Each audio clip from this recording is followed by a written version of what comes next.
हाँ हाँ, ये ले, आज फिर अपना टिफिन भूला जा रहा था। ओह सॉरी माँ। सॉरी के बच्चे, इतना बड़ा हो गया, कब तक ख्याल रखूंगी मैं तेरा? हाँ बस कुछ दिन और माँ। हैं? क्या क्या बोला? सुन तो, अरे सुन तो सही। इससे पहले कि सरला अपनी बात पूरी कर पाती, आकाश झट से अपनी बाइक पर बैठकर चला गया। पति की मौत के बाद सरला का बेटा आकाश ही अब उसका सहारा था। वो सरला का इकलौता बेटा था। बड़ी मुश्किलों से सरला ने आकाश को पाला पोसा था। आकाश भी स्वभाव का बहुत अच्छा था। वो अपनी माँ की तपस्या और त्याग को अच्छे से समझता था, इसीलिए वो अपनी माँ पर हमेशा अपनी जान छिड़कता था। पढ़ाई पूरी करने के बाद आकाश को अच्छी नौकरी मिल गई तो सरला के भी दिन बदल गए। अब वो दोनों एक अच्छी कॉलोनी में सम्मान के साथ रहते थे। उधर ऑफिस में आ गए मिस्टर आकाश। हाय संजना, कैसी हो? जाने दो, मेरी इतनी परवाह होती तो इतना वेट करवाते क्या मुझे? सॉरी यार, एक्चुअली रास्ते में ट्रैफिक बहुत था ना, तो बस इसीलिए लेट हो गया। तो तुम कार क्यों नहीं ले लेते? अरे वो मिस इलॉजिक, कार से जाम पार करने में ज्यादा टाइम लगता है। बाइक तो कहीं से भी निकल जाती है, इसलिए वही मस्त है। अच्छा, तो मतलब तुम कार कभी नहीं लोगे? मैंने ऐसा कब कहा? ले लूंगा, जब साथ में बैठने के लिए कोई सुंदर सी लड़की मिल जाएगी तब ले लूंगा। अच्छा, सुंदर सी लड़की? रुको तुम, अभी बताती हूँ तुम्हें। इतना कहते ही संजना ऑफिस की एक फाइल लेकर आकाश को मारने दौड़ी और आकाश हंसते हुए यहाँ से वहाँ दौड़ने लगा। संजना आकाश के ऑफिस में ही काम करती थी। दोनों में पहले दोस्ती हुई और फिर वो दोस्ती कब प्यार में बदल गई ये ना संजना को पता चला और ना ही आकाश को। संजना देखने में तो बहुत सुंदर थी, लेकिन आकाश जितना सरल और भोला था, संजना उतनी ही नखरीली और शो ऑफ वाली थी। उसी दिन लंच टाइम पर, ये लो आकाश, आज मैं तुम्हारे लिए सैंडविच बनवा कर लाई हूँ। बनवा कर मतलब? एक्चुअली मैं कल पार्लर गई थी, देखो ना मैंने मैनिक्योर करवाया, कितने सुंदर लग रहे हैं ना मेरे हाथ। अब मैं इन हाथों से किचन में तो काम नहीं कर सकती थी, सो मैंने अपनी मम्मी से बनवाया है। ओ अच्छा, वैसे तुम क्या क्या बना लेती हो? मैं मैगी, नूडल्स वगैरह। संजना अपनी बात पूरी कर ही रही थी कि तभी आकाश ने अपना टिफिन खोला और उसमें अचार और दही के साथ आलू के पराठे थे। ये क्या है? अरे तुम्हें नहीं पता मिस इंग्लैंड, इन्हें कहते हैं आलू के पराठे, शुद्ध देसी घी के। आके देखो। व्हाट, इतना ऑयली? मैं तो कभी नहीं खाऊंगी। कहाँ से पैक करवाया ये तुमने? मैं खाना पैक नहीं करवाता, ये मेरी माँ ने बनाए। माँ का नाम सुनकर संजना चुप हो गई। वो समझ गई थी कि आकाश को उसकी बात का बुरा लगा है, इसीलिए उसने फौरन बात को घुमाते हुए कहा, हाँ अच्छा तो है, पता है वैसे भी बाहर का खाना ना बेकार ही होता है, और जहाँ अच्छा खाना मिलता है बाप रे, वहाँ के रेट्स तो बहुत ही हाई होते हैं। क्यों, क्या हो गया? अब देखो ना, कल ही मेरी फैमिली घूमने गई थी और हमने एक ठेले से मोमो खाए। ओह शिट, क्या गंदे मोमोज थे। फिर मैं सबको एक रेस्टोरेंट लेकर गई, वहाँ एक प्लेट मोमो पूरे 250 रुपए के थे, लेकिन यार क्या मोमो थे, खा के मजा ही आ गया। क्या 250 रुपए के मोमोज? बाप रे, ये तो सच में बहुत महंगे थे। हाँ तो अच्छी चीज के लिए अच्छे पैसे भी तो खर्च करने पड़ेंगे ना, और आखिर हम कमा किस लिए रहे हैं? आकाश संजना को अच्छे से जानता था, वो जितना खर्च नहीं करती उससे ज्यादा वो शो ऑफ करती है, लेकिन उसे लगता था कि वक्त के साथ संजना सुधर जाएगी। वक्त बीता और दोनों की शादी भी हो गई। संजना के आने से सरला को लगा कि अब उसके घर में भी खुशियां दुगनी हो जाएंगी, लेकिन उसकी ये उम्मीद बहुत ही जल्दी टूट गई। आकाश, आकाश कहाँ हो तुम? क्या बात संजू, सब ठीक तो है? अभी तक मुझे चाय नहीं मिली। ये मेड कितने बजे आती है यहाँ? मेड? कौन मेड? संजू, हमारे घर में कोई मेड नहीं आती है। तो फिर घर का सारा काम कौन करता है? मैं तो बचपन से माँ को ही देख रहा हूँ, वही पूरा घर संभालती है, और अब तुम आ गई हो तो माँ को भी थोड़ा आराम मिल जाएगा। आकाश ये बात कहकर नहाने चला गया। उधर संजना को तो दोहरा झटका लगा। एक तो आकाश के घर में कोई नौकरानी नहीं थी, और दूसरा आकाश ने उससे कह दिया कि अब घर के कामों में वो सरला का हाथ बटाए। तभी सरला वहाँ आई। बेटी Sanjana. Oh good morning mummy. Good morning बेटा। संजना बेटी, तुम आकाश को नाम से क्यों पुकारती हो? मतलब, मैं समझी नहीं मम्मी। बेटी, हमारे देश में पतियों को नाम से नहीं पुकारा जाता, पर मैं तो उसे हमेशा ही आकाश कहकर बुलाती हूँ। अब कैसे उसे जी सुनो जी कहकर बुलाऊं मम्मी? तेज तर्रार संजना के तेवर देखकर सरला समझ गई थी कि उसे बहू तो मिल गई, लेकिन उससे पटरी बैठाना मुश्किल होने वाला था। एक दो बार सरला ने संजना से कुछ कहा, पर संजना ने जब उसे अनसुना कर दिया तो सरला ने संजना से कुछ कहना ही छोड़ दिया। उधर संजना अपनी मस्ती में मस्त थी। वो जी खोलकर खर्च करती, अपनी सैलरी के साथ साथ आकाश की सैलरी पर भी अपना ही हक समझती थी। सरला ये देखकर भी चुप थी। देखते ही देखते 1 साल बीत गया और फिर आकाश, तुम्हें कुछ याद है? क्या? आने वाले संडे को क्या है? संडे को छुट्टी है और क्या? यू स्टूपिड, तुम्हें तो कुछ याद नहीं रहता। अरे सब याद है मुझे। संडे को हमारी फर्स्ट एनिवर्सरी है। थैंक गॉड तुम्हें याद है। अच्छा, सेलिब्रेशन के बारे में क्या सोचा है तुमने? क्या सोचा मतलब? यहीं घर पर मनाएंगे, अपने कुछ करीबी दोस्तों को बुला लेंगे और क्या। अच्छा, और फिर उन्हें मम्मी के हाथ के आलू पराठे खिलाओगे क्या? अच्छा तो बताओ तुम क्या चाहती हो? देखो, मैं चाहती हूँ ना कि एनिवर्सरी पर मेरे सारे दोस्त आए, और वो सारे बड़े हाई सोसाइटी के हैं, पर अपना घर कितना छोटा है, हम उन्हें यहाँ नहीं बुला सकते ना। पर ये हमारा घर है संजू, तुम इसके बारे में ऐसा कैसे बोल सकती हो? अरे मैं ये थोड़ी कह रही हूँ कि तुम अपना घर छोड़ दो, बस एक दिन के लिए कोई अच्छा सा घर किराए पर ले लो ना। और हाँ, एक मेड का भी इंतजाम कर लो, चाहे एक दिन के लिए सही। उस एक दिन में प्रिंसेस की लाइफ जीना चाहती हूँ आकाश। पर ये दिखावा, ये सब ठीक नहीं है संजू। दिखावा न करूँ तो क्या करूँ? अपने दोस्तों को इस फटीचर घर में ले आऊं, क्या इंप्रेशन पड़ेगा उन पर? संजना बस बहुत हुआ, एकदम चुप हो जाओ, वरना मुझसे बुरा कोई नहीं होगा। आकाश ने संजना को पहली बार डांटा था। दरवाजे के पीछे खड़ी सरला ये सब सुन रही थी। फिर उसी शाम, सुन आकाश, बहू जो कह रही है मान लेना बेटा। माँ फालतू की जिद कर रही है वो। तू जानता है कि वो जिद्दी है, नहीं मानेगी। तुम लोगों की शादी की पहली सालगिरह है, वो खुश नहीं होगी तो अच्छा लगेगा क्या? अपनी माँ की बात मानकर आकाश ने एक बंगला देखा और उसे एक दिन के लिए किराए पर ले लिया। लेकिन लाख ढूंढने पर भी सिर्फ एक दिन के लिए नौकरानी का इंतजाम नहीं हो पाया। सालगिरह वाले दिन संजना, सरला और आकाश तैयार होकर उस किराए के बंगले में गए। थोड़ी देर में वहाँ संजना की दोस्त भी आ गई। Hi Sanju, how are you? Oh hi Neelu, what's up? Sanju, many congratulations यार। Thank you dear. By the way, where is Akash? वो थोड़ी देर में आ रहे हैं, कुछ जरूरी काम था ना इसलिए। तुम बैठो, मैं तुम्हारे लिए पानी लेकर आती हूँ। पानी तुम लाओगी? मतलब यू डोंट हैव मेड? है ना मेड है ना, बस आज वो आई नहीं, कुछ प्रॉब्लम हो गई उसे अचानक। ओ, ये ऐसी सस्ती मेड रखने से ना यही होता है, थोड़ी अच्छी मेड रखो ना। आजकल कई ऐप्स हैं जो प्रोफेशनल मेड्स अवेलेबल कराती हैं। सरला संजना की सहेलियों की बात सुनकर हैरान थी, साथ ही संजना का उतरा हुआ चेहरा देखकर उसे बुरा भी लग रहा था। फिर कुछ सोचकर उसने अपना बैग खोला और उसमें से एक पुरानी साड़ी निकालकर पहन ली और फिर संजना से आकर बोली, अब सॉरी मेम साहब, मैं थोड़ा लेट हो गई। क्या करना है बताइए? क्या करना है मतलब? यार क्या गवार औरत है ये मेड, और इसे ही नहीं पता कि क्या करना है। यार संजना, ये कैसी थर्ड क्लास मेड रखी है तुमने? मैं तो इसे अपने घर में भी ना घुसने दूं। सरला संजना की मदद करने चली थी, लेकिन अब तो उसका ही अपमान होने लगा था। उधर संजना को भी बहुत बुरा लग रहा था कि उसकी सहेलियां उसकी सास का अपमान कर रही हैं। फिर भी उसने मूड ठीक करते हुए कहा, अरे तुम दोनों इनके हाथ का खाना तो खाकर देखो। She is mind blowing in cooking. इसके हाथ का खाना, माई फूड। तुमने पार्टी के लिए केटरिंग भी अरेंज नहीं की क्या? उफ संजना, इतनी भी क्या कंजूसी, बट सॉरी, हम लोग इतने गए गुजरे नहीं है कि इस फटीचर के हाथों का बना कुछ खाएं।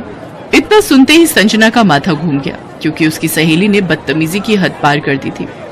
She is not a made, she is my mother, and both of you out, get out from here.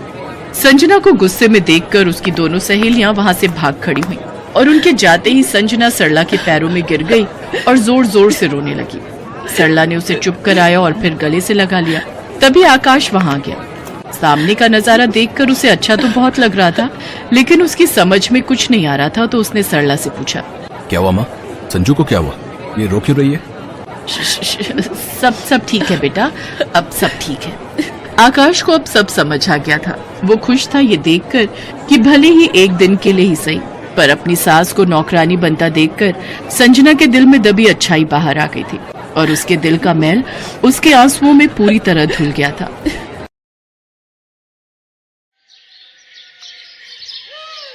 Pratapnagar में सुंदरलाल नाम का एक दर्जी अपनी पत्नी शांति और बेटी संध्या के साथ रहता था। संध्या का रंग सांवला था, इसलिए उसके लिए कोई भी रिश्ता नहीं मिल रहा था। इसी कारण सुंदरलाल और शांति परेशान थे। सुंदरलाल, मैंने कुर्ता पजामा सिलने दिया था, तैयार हो गया क्या? बस एक पक्की सिलाई करनी बाकी है रामलाल जी। अच्छा, फिर मैं लड़का भेजूंगा, उसी के हाथ दे देना। शाम को शादी में जाना है, इसलिए थोड़ी देर में करके दे दो। और संध्या के लिए कोई रिश्ता मिला या नहीं? कहाँ मिला रामलाल जी, बहुत जगह बोल रखा है, बाकी मैंने तो भगवान पर छोड़ रखा है। वही मेरी बेटी का अच्छा भविष्य तय करेंगे। बात तो ठीक है, पर तुम्हारी बेटी का रंग सांवला है। इतनी आसानी से लड़के सांवले रंग रूप की लड़की के लिए मानते नहीं हैं। इसलिए जब तुमने मुझे कहा था, मैंने भी इस बारे में किसी से कोई बात नहीं की। अच्छा, चलता हूं, कपड़े भिजवा देना है। सुंदरलाल देखता है रामलाल की बातें संध्या सुन चुकी है, इसलिए उसने बात बदलनी चाहिए। संध्या बेटी, तू रामलाल की बातों का बुरा नहीं मानना। वो तो बस बापू, मुझे पता है मेरे कारण आपको कितना सुनना पड़ता है। सब कितनी बातें बनाते हैं, मुझे अच्छा नहीं लगता। ना बिटिया ना, ऐसा कभी मत सोचना। तू तो हमारी जिंदगी से बढ़कर हमें प्यारी है। मैं भी आप दोनों से बहुत प्यार करती हूँ बापू। अच्छा लाओ, कुछ कपड़े मैं सिल देती हूँ, आप थक गए होगे। संध्या का उदास चेहरा देखकर सुंदरलाल उस समय चुप हो जाता है। संध्या कपड़े सिलने लगती है। संध्या भी सुंदरलाल की तरह बहुत अच्छे कपड़े सिलती थी। एक दिन उस राज्य के राजकुमार का जन्मदिन था, जिसमें पूरे नगर को न्योता दिया गया था। सुनो सुनो नगरवासियों, ध्यान से सुनो। राजकुमार वीर सिंह के जन्मदिन की खुशी में पूरे नगर को दावत का न्योता दिया जा रहा है। राजा भानु प्रताप सिंह और रानी सुनंदा अपने बेटे वीर सिंह का 25वां जन्मदिन धूमधाम से मना रहे हैं। अरे वाह, राजकुमार वीर सिंह के जन्मदिन की दावत सचमुच देखने वाली होगी। मैं तो बहुत सुंदर तैयार होकर जाऊंगी। मैं भी। पर हम राजकुमार को क्या उपहार देंगे? ऐसे खाली हाथ जाना तो अच्छा नहीं लगेगा। अरे हम क्या देंगे? हमारे माँ बापू भी तो जा रहे हैं, वही देंगे। हम क्यों चिंता करें? पूरे नगर के लोग राजकुमार के जन्मदिन में जाने की तैयारी कर रहे थे। सुनो जी, मैं सोच रही थी हम दोनों तो जन्मदिन की दावत में जा नहीं रहे। तुम्हारी तबीयत भी ठीक नहीं है, पर किसी न किसी को तो जाना चाहिए। इसलिए संध्या को उसकी सहेलियों के साथ भेज देते हैं, नहीं तो महाराज और महारानी को बुरा लगेगा। ठीक है, ये बात सही रहेगी संध्या बिटिया। तू राजकुमार वीर प्रताप जी के जन्मदिन की दावत के लिए चली जाना। ठीक है, आप चिंता मत करो, मैं रेखा और सुनैना के साथ चली जाऊंगी। संध्या राजकुमार के जन्मदिन के लिए जाने के लिए तैयार तो हो गई, पर वो यही सोच रही थी कि आखिर वो राजकुमार के लिए उपहार में क्या ले जाए। तभी उसके दिमाग में एक तरकीब आई। राजकुमार के जन्मदिन के लिए एक सुंदर सी पोशाक तैयार करके ले जाती हूँ, उनको पसंद आएगी। संध्या राजकुमार के लिए बहुत ही सुंदर पोशाक तैयार करती है और सबके साथ राजमहल पहुँचती है। बहुत संख्या में लोग जन्मदिन की दावत में पहुँचे थे। उन सबके बीच संध्या घबरा रही थी। राजकुमार को तो इतने ढेरों उपहार मिल रहे हैं, इतने सारे उपहार में मेरे द्वारा सिली हुई मामूली सी पोशाक क्या राजकुमार को पसंद आएगी? राजकुमार को अपने हाथ से देने की हिम्मत तो मेरे में है नहीं। चुपचाप उनके कक्ष में रख देती हूँ। संध्या पोशाक को राजकुमार के कक्ष में रखकर घर आ जाती है। संध्या बिटिया, तू राजकुमार से बिना मिले ही आ गई। उन्हें पता कैसे चलेगा कि तूने उपहार में उन्हें वो पोशाक दी है? कोई बात नहीं बापू, वैसे भी अब तक राजकुमार इतने सारे उपहारों के बीच मेरी दी हुई पोशाक भूल भी चुके होंगे। संध्या जैसा सोच रही थी वैसा कुछ भी नहीं था। राजकुमार जब कमरे में पहुंचा तो उसने वो पोशाक वहां रखी देखी। अरे, ये उपहार मुझे किसने दिया है? ये तो बहुत सुंदर पोशाक है, अद्भुत। मुझे जहां तक याद है सबने मुझे उपहार दिए। मैंने सबका चेहरा देखा, पर यह उपहार तो मेरे हाथ में किसी ने नहीं दिया। कैसे पता चलेगा कि यह उपहार किसने दिया है? और मेरे हाथों में दिए बिना ही यहां मेरे कक्ष में रख दिया। राजकुमार महाराज, महारानी, सेनापति, दास दासी सबसे पूछता है, पर किसी को भी इस बारे में कुछ नहीं पता था।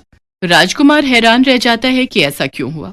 किसी ने अगर इतना सुंदर उपहार देना भी था तो उसको सामने से देता। चोरी छुपे कौन रख गया?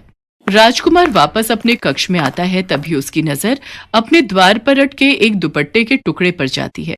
राजकुमार महल की सभी दासियों से दुपट्टे के टुकड़े के बारे में पूछता है, पर किसी भी दासी के पास ऐसा दुपट्टा नहीं था।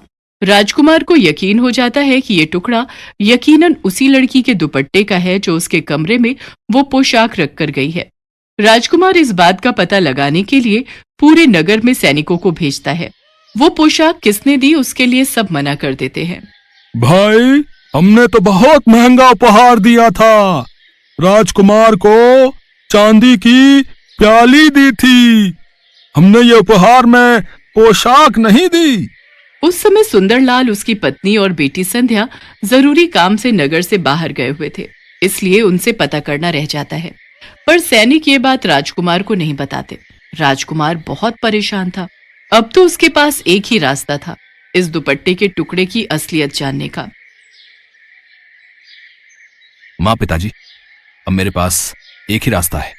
मैं अपना स्वयंवर रखना चाहता हूं, ताकि उस स्वयंवर में सभी लड़कियां आएं और वही पोशाक पहने जो उन्होंने मेरे जन्मदिन के उत्सव में पहनी थी। मुझे पता चल जाएगा कि ये दुपट्टे का टुकड़ा किसका है।